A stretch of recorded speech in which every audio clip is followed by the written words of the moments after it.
Coach Mann, thank you very much for joining us today. It's been a really intense season, and we're coming right down to the final few games. What's sort of the vibe going around the team right now? Yeah, the vibe's actually, really good. Much younger team than maybe prior to the trade deadline, but that was certainly intentional in terms of what we were trying to accomplish. And I think the guys, personality-wise, that we added have mixed in very well.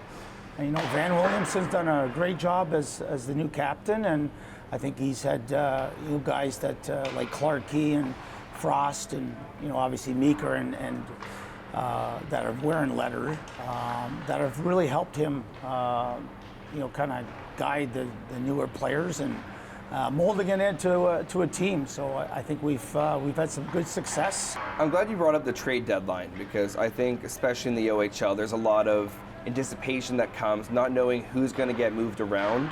What sort of weight off of every player's shoulders is there now that trade deadline has passed? Yeah, it really starts early December, right? Because then you kind of have a feel for where your team's at. And, we got out of the gate pretty well, 7-3-1, I think, in our first 11 games. So we were certainly encouraged by our start. But then we went into a couple slumps where, scoring was a major factor in terms of us not able to keep up with some of the top teams in our conference. And, once that happens and December rolls around, or as an organization, you've got to make some tough decisions. So, we had obviously Kuzma as a veteran guy, 20-year-old that we moved out. Battaglia was a big one, drafted by Kingston and drafted in the second round by Calgary and coming off two great seasons. So certainly that was a tough one. The Hopkins one as well, right? Still eligible to play next year, really 2 years if you count his OA year, but, it's a new dynamic for the OHL, dealing with players that leave early now, right? That NCAA has become an option for them and great for the players, but from a team perspective, you got to make decisions based on who you think is going to be around for the following season. So not only are you looking at this season, you're trying to keep an eye on next season as well. So the Hopkins one was a tough one to deal with as well, with his intention to go to Michigan. And so we had to move on from him. But you know what? Some of the newer players come in have really helped our skill set and really just fit in seamlessly as we move forward here. So you have some new players and you have a final playoff push. You're gunning for that fifth spot and to be able to make an impact in playoffs.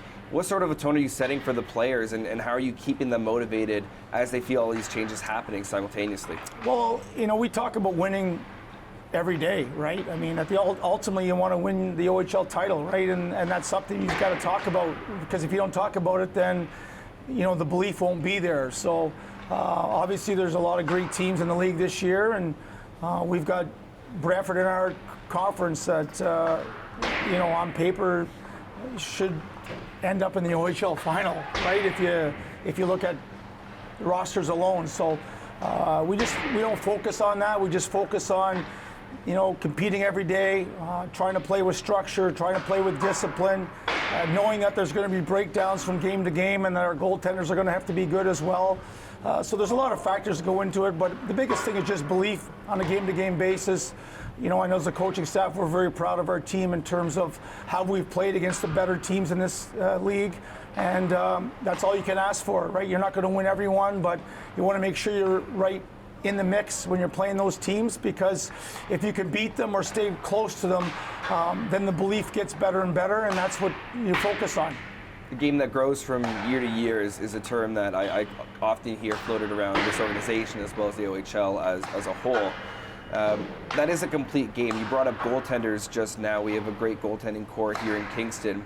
How do you develop a goaltending core while still keeping your eye out for future talent, not knowing when the next opportunity is going to be there? Yeah, I think Corey and his staff do a great job of, preparing for next year and 2 years and 3 years down the line. And, we brought Minchuk in last year as a free agent, and he's a prime example of a player, because of the new NCAA rules, we were able to bring in, and he's had a great first half. And like any young goalie, both him and Betsy have had their ups and downs, right? Minchuk got on to a fabulous start. Betsy, had his struggles, and now it's the other way around, and that's something you can anticipate, right? Because it's just tough as a young player with your 16, 17, 18 to maintain that consistency, you know, but they put the work in, and you know, both guys have done a great job of helping us stay in games and ultimately, you know, help win us games as well. And